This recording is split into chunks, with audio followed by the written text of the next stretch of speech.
but are you able to understand your own series of deaths as the doorways through which you experience the love of God, the presence of God?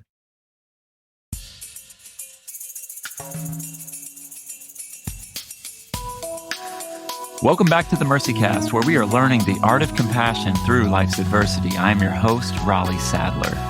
Last night, I was talking with a friend about some of the art I had around my house. And for some reason, there's this one still life that really captures my attention. And I like it because it's a little messy. It's a little difficult. It's hard to handle because other than just showcasing the beauty of the red flowers, the white daisies, the yellow vase against this black background, it shows something more. It tips its hat to the inevitability of decay. As you look at the bottom of the flower arrangement, they start to wilt. Some of the flowers fall. The petals are in front of the vase. And what I love about it is it's difficult. It's not the kind of painting that you look at and you're like, that's just beautiful. But I feel like it captures life. So I did a little research this morning on this painting because I'm like, why on earth would the artist paint petals on the table or the green leaves wilting? What is behind that? And honestly, ultimately, it's a memento mori of sorts. This is the idea of remembering your death, realizing that all things decay, all things dissipate. The way our life is right now is not how it will be. And we pay good money to not think about that. We work really hard distracting ourselves from reality so that we don't have to deal with the fact of our inevitable demise. And I know this makes me sound like I'm fun at parties, but guys, what we need to know is at the end of the day, things change. Pain happens. Certain circumstances are unavoidable. And we can go into our cycles of denial. We can pretend it didn't happen. We can pretend it won't happen. We can bury our head under a rock, whatever we need to do. But at the end of the day, it's there. And for that reason, I'm really excited to have my guest today because I think he is a guide. He can walk us through how to process through this inevitability. My guest today is Joshua Porter. He's the former frontman of the punk rock band Showbread.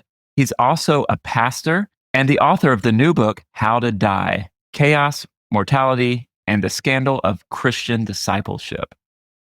Josh, welcome to the MercyCast. Well, thanks for having me. What a setup. Now I'm ready to go. I was already ready to go, but after all that, I'm ready to have this conversation. Seriously, man, this idea of impermanence and death it's just been coming up a lot, which is a little creepy, I'm not going to lie, but just realizing that, life isn't always what we expect it to be. It doesn't always work out the way we think it will. And one of the things that you say as soon as you open your book is all of living is a series of deaths. Can you unpack that idea and then tell me a little bit more of why you wrote this book? All of living is a series of deaths is a line that occurred to me before I had any formal grasp of. As a writer, sometimes these expressions or a series of words occur in your consciousness somewhere, and you're like, oh, that's interesting. What does it mean? And then you commit it to paper and turn it over. It's an outworking of people smarter and better than me, spiritual formation writers dealing with the idea of the transformation of the self over time. Thomas Merton famously wrote consistently about the spiritual journey is a sequence of deaths. I think that in one sense, it captures the idea of impermanence and the inevitability of change, painful change, and wording it as death, I think captures that kind of change is not always a pleasant or painless process. But also the idea that you are constantly becoming someone other than what you were before. And that process is inevitable as well. Spiritual formation is not a uniquely, or I guess transformation over time is not a uniquely Christian concept. The idea that if you plot your life on a timeline and look 10 years into the past, inevitably you find that you're someone other than who you were. Well, you talk about this idea throughout the book of cycles of death and resurrection. We fear the death, but we yearn for the resurrection. We want to be changed. We don't want to be stuck. And how do we connect with that idea? Because it's like you're basically leading us into the places that we fear the most. Well, I think sometimes the idea of significant change is terrifying. It's Yeah. terrifying. And because regardless of circumstance, when we grow attached to the person that we are, or the circumstances that surround the person that we are, even if those circumstances are not good, and that the person we are is someone that we don't want to be, which is why addicts remain stuck in cycles of addiction, or people with destructive thought patterns remain stifled or stagnated in these habits or places. They want there to be significant change, but change is terrifying. Even if present circumstances are terrible, we know from experience that significant change usually comes on the heels of some kind of terrific upset in life, or something that has been really painful, or that has cost us something significant. And I was looking a lot at insect molting cycles or Yeah. metamorphoses. I don't remember why. It wasn't like I opened up some volume on insects to do research for the book, but for some reason, at the same time, was looking at the life cycles of cicadas and butterflies and moths. And I'm sure most people have probably seen like a time lapse of a caterpillar that enters a cocoon. And if you actually watch these time lapses, they're kind of they're certainly fascinating, but they're kind of horrifying, because these things Yeah. go into the chrysalis. In some cases, like a monarch butterfly, that thing goes into the chrysalis, and there's some amount of transparency so that you can actually see this. It's a really significant change that that thing goes through. And something about it kind of, as a fan of, like, I don't know, like science fiction or body horror, there's like this, it's like, something Gremlins or Alien, something really significant changes to the overall structure of the moth, or the caterpillar becomes the moth, becomes the butterfly. And so that kind of imagery popped into my mind as I was writing. I think the thing I use the most in the book is a cicada that goes into a cocoon or a chrysalis, and then has to force itself out of the old self. Because if you've lived in a place where cicadas, or you see these shells clinging to tree branches and the walls of garages, as a reminder that it looked like this and now it's become this other thing. And that process, the idea that this is something that's inherent in life itself. I know now it sounds like it's getting really grandiose, but the idea that everything's changing, everything's in a process of change, is usually really painful. And if not painful itself, it scares us because we don't know what's on the other side of change. But the topic I was trying to broach in the book is that the inevitability of change is that, regardless of how terrifying it is, it's coming one way or the other, that all of living is a series of deaths. For someone who just wrote a book on death, it's surprisingly hopeful. And what I love is you talk about change and you talk about its inevitability, but you're also talking about it in terms of transformation. And I think that is an important thing, because so much of our time is spent on, I don't want to lose this. We grip something so tight. We hold on so tight, because if we're like, if we lose this, then what does it all mean? I put so much energy into that. I put so much love into that. I put so much time into that. I can't just let it go. But what you're saying in the book, as you're tracing really the story of scripture, which is beautiful because you do it in such a poetic way. We may have read before, we may have heard in church, but you're talking about it through a perspective, through a lens where I just felt like it kind of unlocked some things through the imagery that you were saying. I was like, wow, yeah, that's exactly what was happening there. You're seeing hope come from leaving everything you know. You're seeing hope come from people dying too soon. You're seeing change and actually seeing it in a good light. How can we better embrace change as we try to think about it as a path to transformation, as a chrysalis, so to speak? Well, I've spent the last like 10 years in something that'll probably inevitably be referred to as something like the new spiritual formation movement. I'm a pastor of a church, and in my church and churches like mine, which is this American Protestant non-denominational. In many ways, it probably resembles a lot of other churches or expressions of church, that if someone happens to go through the doors on a Sunday morning of some kind of Protestant non-denominational church, and especially, West Coast or Pacific Northwest where I am, there's similarities, even though every church family has unique expressions. There has been a recapturing of the imagination for spiritual formation upon the unfinished work of writers and philosophers like Dallas Willard, where there's this idea that, I'm not completely sure that churches have set themselves up or established their functionality in such a way where they can actually facilitate spiritual formation, the process of changing to become more like Jesus over time. Instead, it seems like maybe what we've done in worst case scenario is, like we host a weekend event and there's a lot of really wonderful things, beautiful things about it, but I'm not sure someone like Dallas Willard wrote that we've done a fantastic job setting these things up for the process of spiritual formation. A lot of different writers and thinkers, young pastors, were kind of like, how can we finish this line of thinking? So a lot of us were attempting to follow the trajectory of that thought to its inevitable conclusion. What would it look like to set up your church as a space that can do spiritual, that can facilitate change in a quantifiable or pragmatic sense? A lot of amazing, beautiful things came out of that. You do a lot of trial and error. You do a lot of, that was pretty amazing. And we all learned something really fantastic. And then other times you're like, man, I don't know that we did that right at all. But, you're being gracious with yourselves and one another. One thing that occurred to me in that process, maybe at first as just a spark of confusion that then became like an ache over time, was the disciplines about which someone like Dallas Willard or Richard Foster wrote extensively are a means to an end, and the end being the presence of God. And in the presence of God, someone becomes changed over time.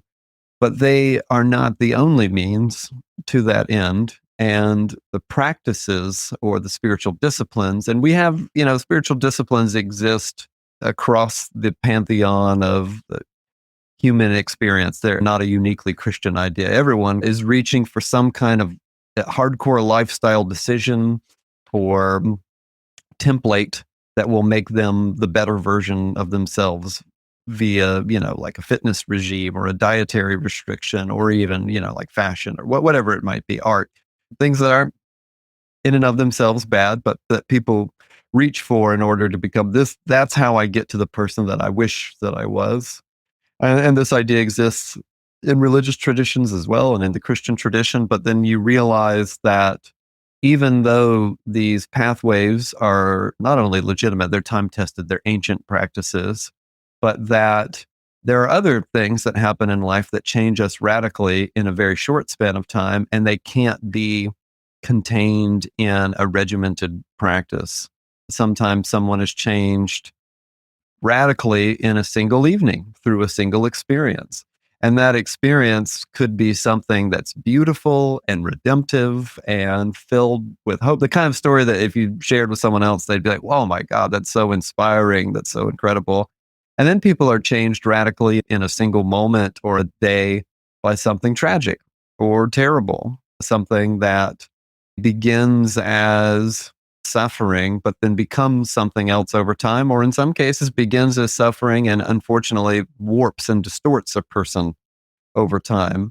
And those are the kinds of things you can't plan or strategize or work into like a church curriculum or a process. They're sort of beyond our best laid plans. There's ways to write about redemption. Well, you're talking about the idea of hope on the other side of painful change or change at all. And there are ways to write about redemption that don't necessarily require a dichotomy, that don't require pain and hardship and then redemption. There's ways to write about hope that don't require that. I think just the way that I'm wired, like my aesthetic palette, the things that I like to read as a writer, I think that redemption or hope shines brightest, if you like, juxtaposed against something that's really something beautiful is more beautiful juxtaposed against something ugly. Again, not the only way to do it. That's just aesthetically what I like. But I was thinking about that idea that change is not something that you can necessarily contain, that there are means to change and that there are ways that we can tap into and with intentionality reach for change and affect change in our lives. And everyone knows that. It's not like some kind of breakthrough science. But then there's change that is coming one way or the other and that we can't foresee, that you can prepare for to an extent, but that you can't fully ready yourself for tragedy or pain or suffering, the death in your life that recasts your perspective on the world, or the injustice that you observe or experience that shifts your perspective on the way things are and the way things should not be. And those become gateways to changes. And I think gateways to the biggest redemptive arc or the greatest hope, or else conversely, they become gateways to a distorted self rather than a transformed self, where the self folds back in on itself. Well, it's like Viktor Frankl's book, Man's Search for Meaning. He was in a concentration camp, and that changed him. It ultimately changed him in a way that he was able to care for others. For me, this is something that I've been exploring every week in this podcast. The stuff we go through that can unlock things in us, even the hard things, even the things where we're blindsided and don't know what to do, because now we're in that place of, what does it all mean? What you said, it really resonates with me. This idea that there is a duality of light and dark. There is a juxtaposition of hope against pain, hope against hurt.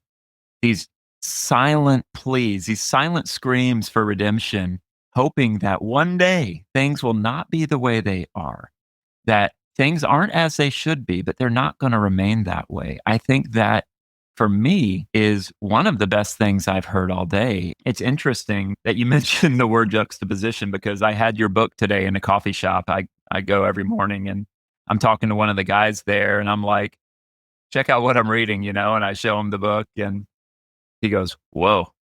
I'm like, yeah, man. And we start talking about it. He's someone who's processing a lot of life like all of us. As we're talking, he goes, I like the juxtaposition and I like the duality. And we're talking about how life is made up of that. It is messy. It is so hard. It is so messy. But I love how things are unlocked through our suffering. We're able to love ourselves, love God, love others when we do something that feels quite opposite. A couple of weeks ago, I had my friend Alexander John Shaya on the podcast. He's written several books. He studied under Joseph Campbell. He's a fascinating guy. And he was talking about how the indigenous people of New Mexico, where he lived in Santa Fe, they would only use Adobe to build. He said, when I talk to them, they say that the reason we use Adobe is because things were never meant to be permanent. He's like, deterioration basically unlocks newness, and things need to deteriorate and return.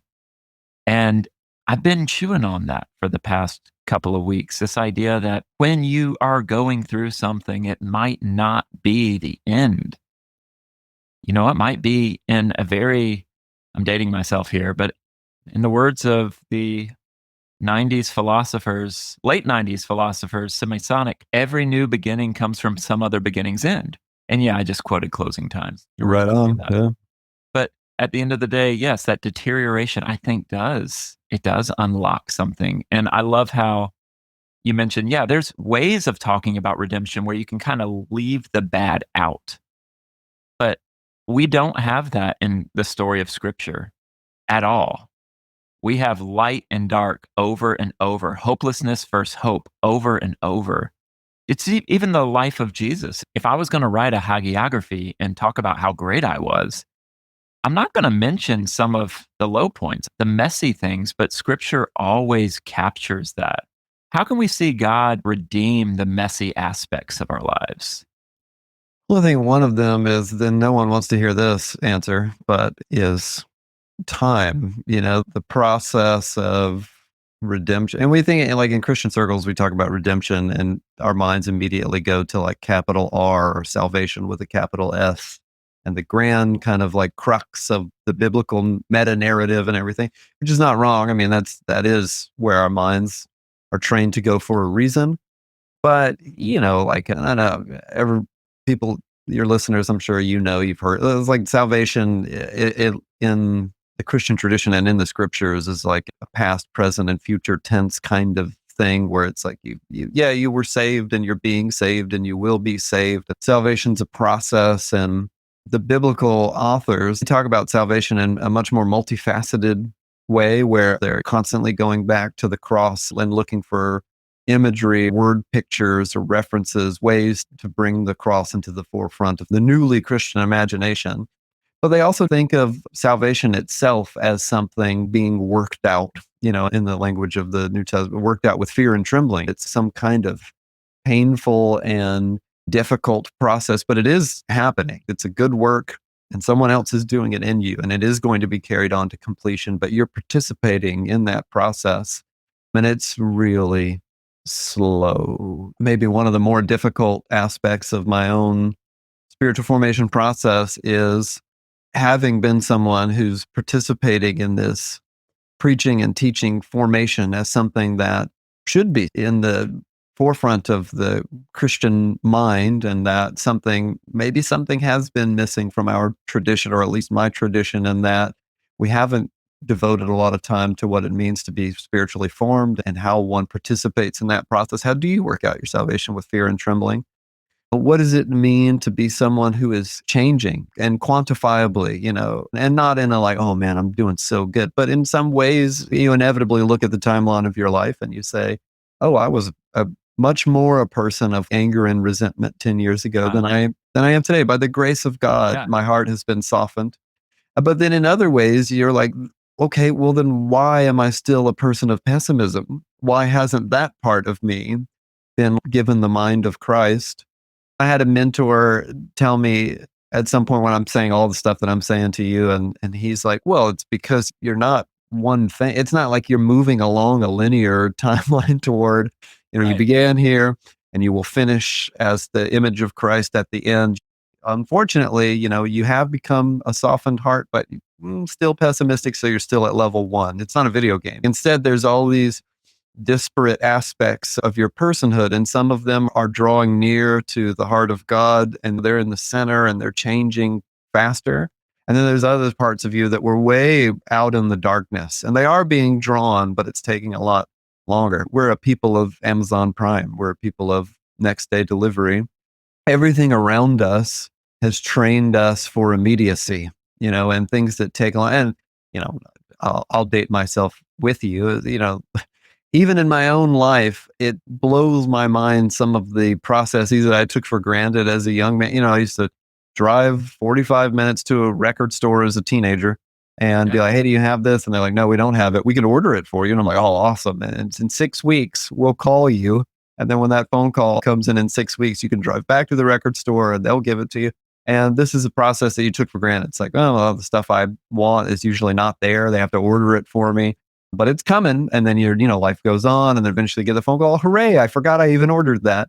But now I find myself looking for something, like a book or whatever, and going, "Oh my, what? It's going to take 5 days to come in. Who's got that kind of time?" And so we come at our own formation, and especially on the heels of tragedy or suffering or pain, and we want to be on the other end of it much faster, which is completely understandable. I'm not saying that like highlights some kind of immaturity in us. No one wants to remain in the valley of the shadow. No one wants to suffer for a prolonged period of time. We've built all these safeguards and spent a lot of money building out a culture that makes us as comfortable as possible, alleviates any kind of discomfort, and gives us peace of mind where it's like, well, what do we need change for? We've got the insurance and the medicines and the prescriptions and the seatbelts, good things, but that create for us a kind of padded world in which upsetting that rhythm is terrifically painful. We're like,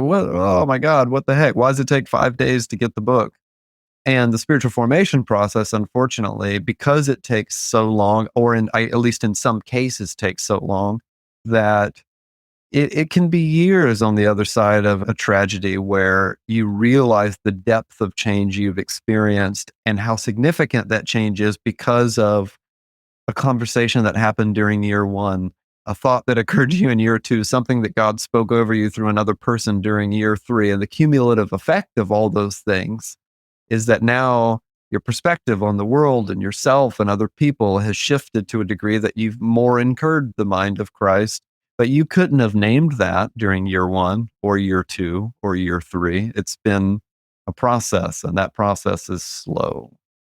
When I used to live in Manhattan, there were nights where I'd be on the train, and when the train's going, it just kind of rocks you gently. And especially if you're going from somewhere like Brooklyn to Manhattan, I lived on the Upper West Side at the time, it would be, you just kind of go in and out of consciousness. And, there's nothing safer than sleeping in a car full of strangers. But, I'm sitting there lulled to sleep. I think that is something that our culture does, is it distracts us. We like our rhythms the way they are. They lull us into a sense of comfort and safety, whether it is actually comfortable or actually safe. We want that. We want to pretend. Mhm. We're natural born pretenders. We want to pretend that everything is okay. And if we know at some level that it's not, we will go straight into denial and be like, no, no, it's fine. It's fine. Let me just binge this show, pretend that this isn't happening.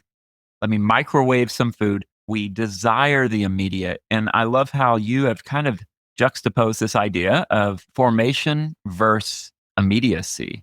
And you've used this word a lot. And for our listeners, what do you mean when you talk about how formation can actually help buck this system, can break this trend in our lives? I think giving yourself over to something that takes time, whether that's, again, any kind of like major lifestyle decision that's going to affect change in your life, whether that's a diet or exercise or taking up a hobby that's, the person who's like, I think I'd like to learn to paint. I don't know anything about painting. They usually take for granted that there's some amount of time built into that assumption that, like, well, I guess maybe on the other end of a year, several years, I'll have some of these things down. And even those processes become like children very quickly. My kids are like, I'd like to learn how to do this. You're like, yeah, I can teach you. And then the first attempt at a lesson, they're like, what the heck? I'm not doing it like you're doing it. And you're like, well, of course, because it takes a lot of time. And and we have been trained to think that way, where even if we've assumed in our minds or prepared our hearts for a process, we become frustrated with the longevity of the process.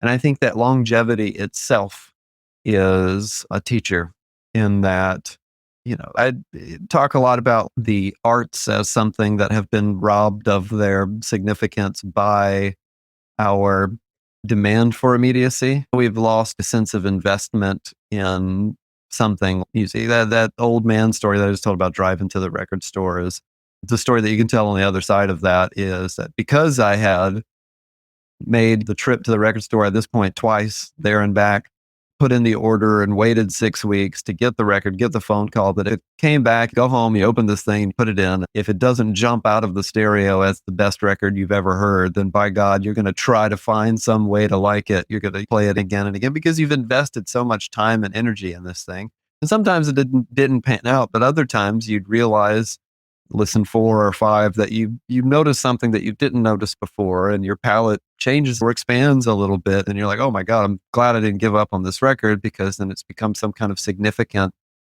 thing in my life. But we don't have an occasion to practice that kind of patience anymore with many things, or very few things, least of all our own hearts and imaginations. The resignation to the process is a teacher in that, like if you go from, again, like the person who's, I've never even held a paintbrush, I would like to become someone who can paint. You assume that process will require a significant amount of time and that you'll see what happens.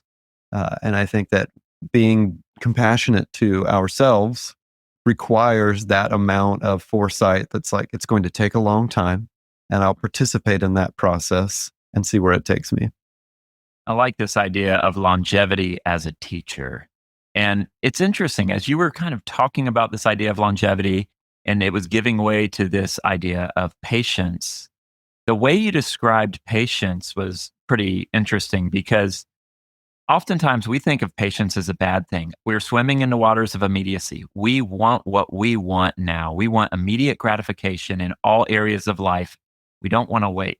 If there's something that's really good in the future, that's great. But we want something right now. That's how we're all built. That's how, in many ways, we're all shaped. We have been discipled by the world to be people who crave immediacy.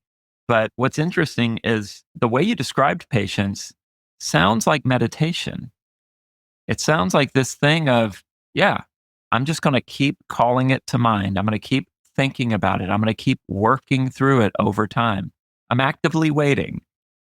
I like that idea because you're kind of chewing on something rather than like you're savoring something. Does any of that make sense? Because that's the idea that came to my mind as you were talking. Yeah, it does. I mean, think of it the way that anyone thinks of like that lightning in a bottle sensation of something that is new to you, but really sparks your imagination or your love. The person who discovers making music for the first time or finds an interest that really speaks to their heart and their imagination. It's something that they carry around in the background of everything that they're doing. And so, even if it's not something that can be expressed all day, every day, it's just kind of in the back of your mind. And as soon as the world around you slows down for a second, that thing comes back to the forefront. And you know this as a writer. Like, if you have a project on which you're dedicating all this time and energy, it's just like a companion that you bring into every place you go. And I, because I know how boring it is for people, make a rule for myself never to talk about books when I'm writing them. But that makes it talk to you even more. You're going in and out of spaces and thinking like, oh, that's something I can do in the book, or this idea occurs to me, or I'm excited to get back to this project. It's like the thing in your backpack or the thing in your back of your mind, whether that's a project or an interest, your mind naturally drifts back into that place. I think that, and other better people have learned over time that it seems to a lot of really smart and a lot of really mature disciples of Jesus that bringing God consistently back to the forefront of the imagination is maybe the most important aspect of the spiritual formation process. If you think of medieval monks like Brother Lawrence, who tried to find a way to he was washing dishes at a Parisian monastery, and like, how do you think about God all the time and be changed by that? Dallas Willard talked about the presence of God as like the North Star that you're trying to orient your compass to just slowly always return back to the presence of God, and because the presence of God is what changes people over time. But we're not wired for that kind of thing naturally. It's something that we have to allow ourselves to learn in process. There was a sentence last night that really captured my attention. The world is configured for the destruction of the religious imagination. What does that mean? Well, I think it's just basically a much simpler way of putting everything that I've been rambling about, which is that we're kind of boxed in on all sides by a narrative, and I know that's really kind of like pop culture language, but a narrative that lends itself to, even if it's not explicitly naturalistic, and by naturalistic, I mean like there's no supernatural world, there's no spirituality. It's like there's only the tactile world, the immediate world.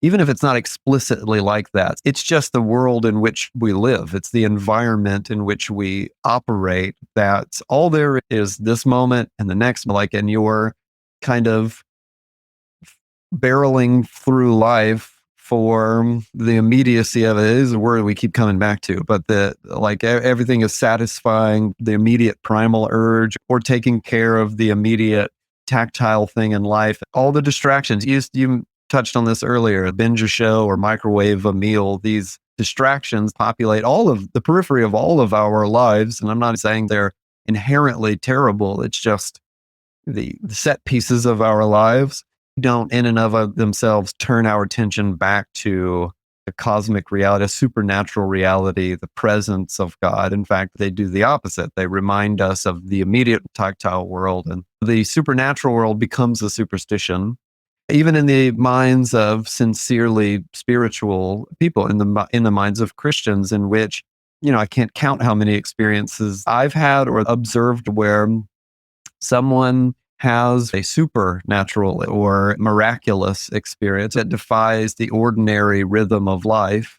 And it's so real, for lack of a less generic way of saying it. It never occurs to them in the moment that, like, oh, you know what? This is a product of my imagination. It's just something that's really significant, changes them. And then return to the normal rhythm of life. And the set pieces start to drown that out. And they start to ask themselves questions like, was that a manufactured experience?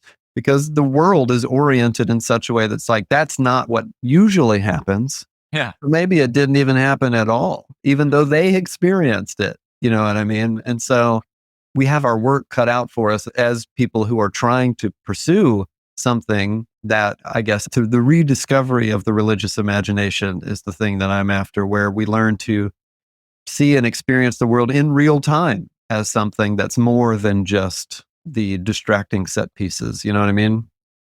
No, I think that's beautiful. There's a verse that I like this idea of capturing the religious imagination, right? Because again, we often, you mentioned this idea of trying to domesticate God. We try to get God to fit into our frameworks and our boxes rather than taking him as he is. You talk about how the love of God is like a tsunami and it just changes everything it touches.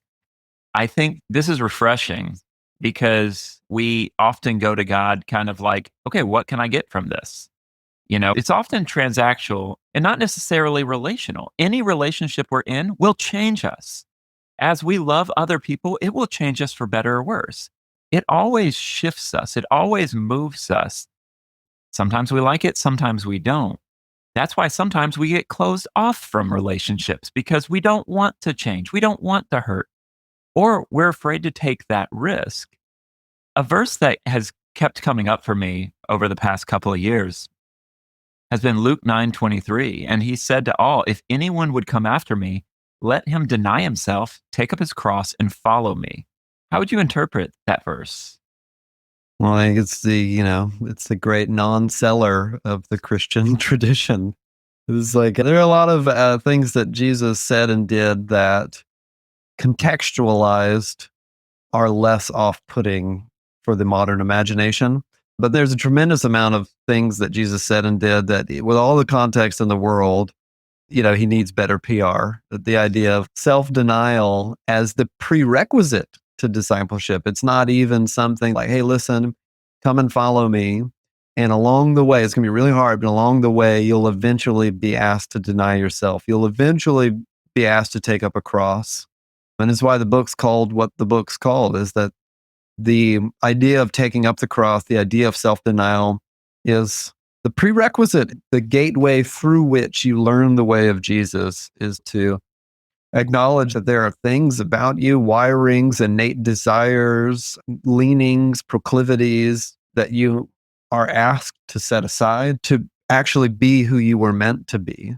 And I think, because that, phrase, dying to self has become deeply familiar in the Christian imagination, it's maybe at times been robbed of its scandal or drained of its subversiveness.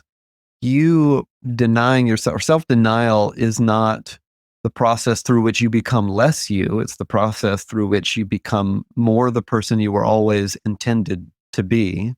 And that kind of romanticized John the Baptist, like, oh, he must become greater, I must become less. He's got to increase, I've got to decrease, which is beautiful. And such a poetic way to put the idea. But it's created in the imagination of many well-meaning Christians the idea that whatever it is that's uniquely you has to go to the void so that you become an automaton for God. I don't think that's right. I think that through denying yourself and taking up the cross of Jesus, you become the person you were always meant to be. And that person is uniquely you. but made over into the image of Jesus, who's the fully realized human being. The idea of self-denial, it did not sell in the first century. It does not sell today. In fact, I would argue it might be the greatest hurdle to authentic discipleship of all the understandable hangups that people have in coming to Jesus. Is that, okay, well, all right, I like him. I mean, who doesn't like, if you read the teachings of Jesus, it's like, who doesn't like these ideas and ideals? And there's a reason he's the world's most popular teacher across cultures and traditions for centuries. But then when you actually get, all right, well, he's not so bad. I kind of like that. And that even sells today. And then you get closer and closer. He's like, okay, but you have to deny yourself. And that's where people are like, oh, well, I don't know about that. So much of this conversation has hinged on this idea of self-gratification versus self-denial. As we think about self-gratification, it gives way to self-salvation. We distract ourselves, do all the self-help, or we start taking jujitsu lessons or whatever we can to kind of change our own track in our head that says, you're not really all that great. Or just try to silence the voices and say, actually, no, I'm pretty great. And I'm pulling myself up by my bootstraps and I'm going to be all right. But what I love about self-denial, it's not about self-salvation at all. It's actually saying, no, you can't do anything. But you don't have to save yourself. There's someone who loves you and stands ready to save you.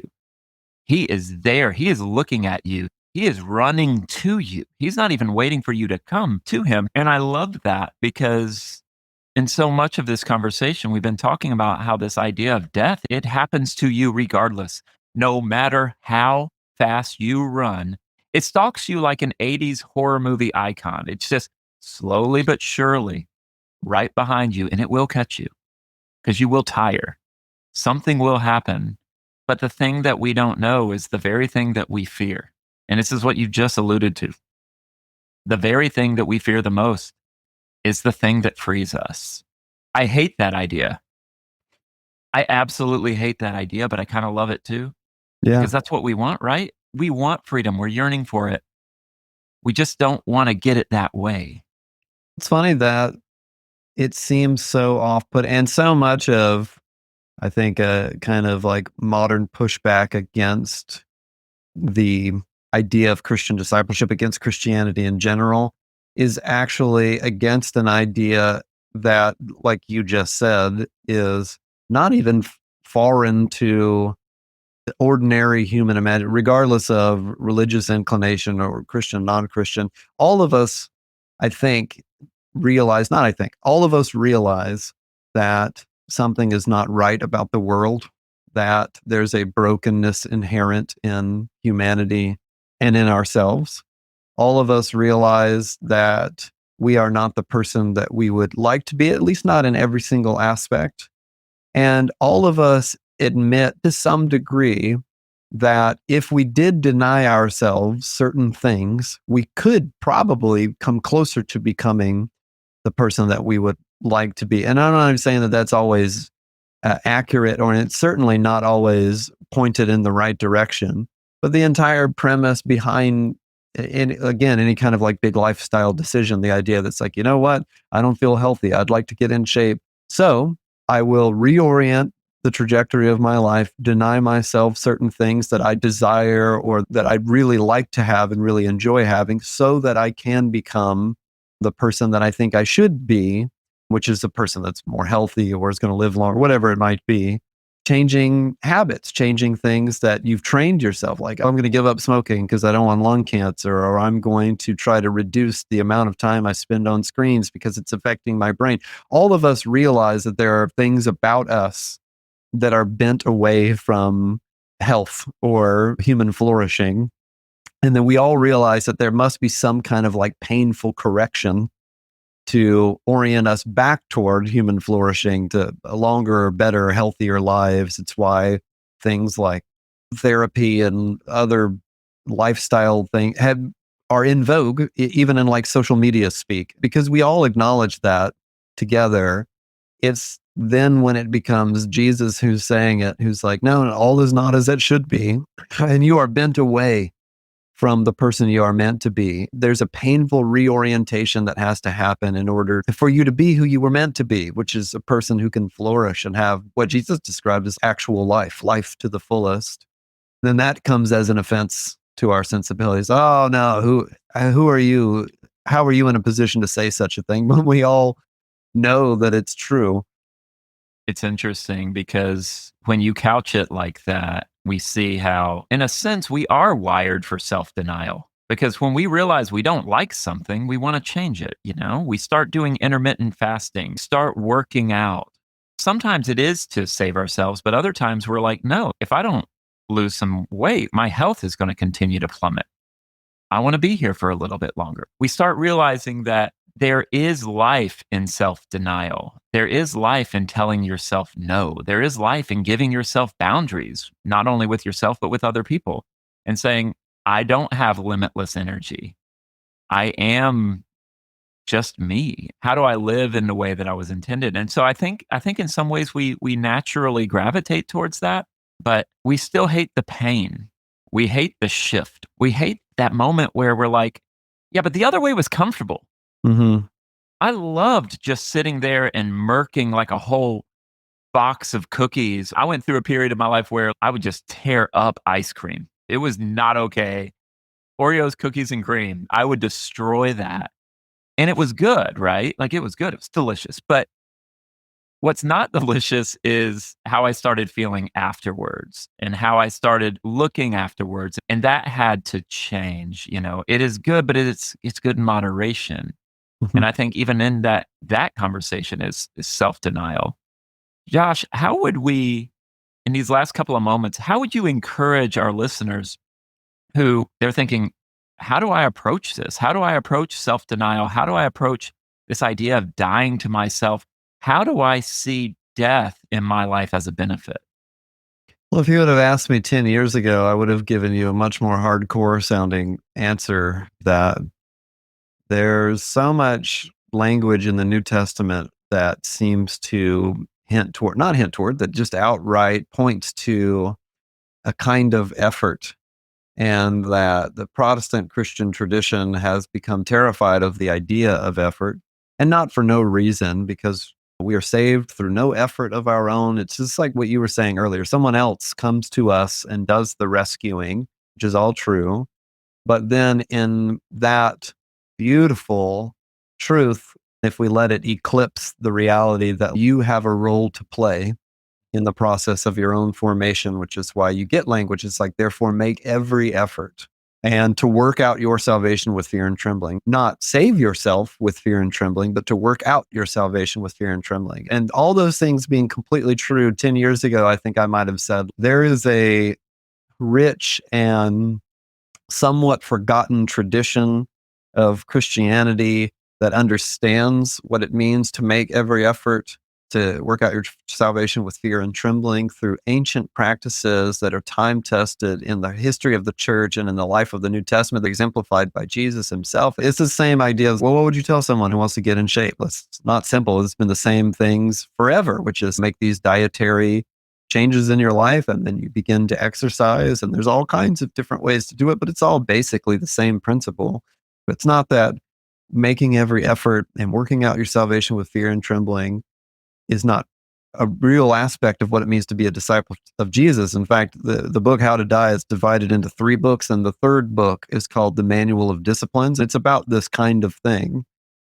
But now, from where I sit, and the reason that it's book 3 and not book 1 or book 2, is that I don't know how significant a change that process affects in the life of the disciple of Jesus, how much change happens in death without understanding who God is and who you are before God, which is why the book begins talking about the tsunami of God's love that changes everything it touches. And there's a reason that word picture works. It's not like a rainbow, the Care Bear stare of God's love, or the big warm blanket of God's love. I like the idea of God's love as a tsunami that in some ways is destructive, not destructive the way that we think of like ruining or causing harm, but in that it breaks things down, overpowers things, and it It changes everything it touches. And I think without that, and I spent years wondering why my spiritual formation was going slower than I could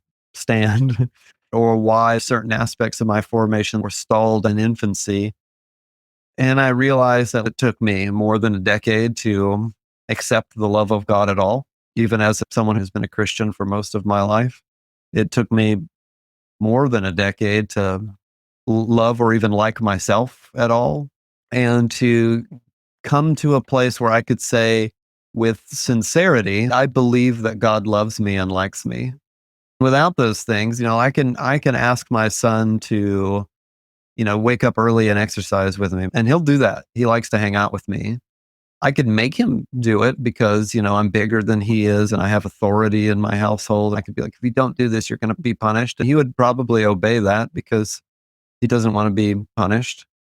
But if I ask my son to get up and exercise with me, he might do it because he knows that I love him and want to spend time with him. And I know that he loves me and wants to spend time with me. And then we'll both reap the benefits of that exercise together. And we'll both enjoy the time that we spend together. And I think that's kind of the two different ways of looking at that painful death. One is that, well, yeah, you got to get up early. No one wants to get up early, let alone an 11-year-old. He really doesn't want to get up early. And exercise is sometimes it's fun, but I don't mean to make it sound like it always sucks, but a lot of times you just don't want to do it and you have to learn to do it anyway. Certainly the case for an 11-year-old who likes to play video games and watch movies. There's also the aspect of, well, yeah, it does suck to get up early.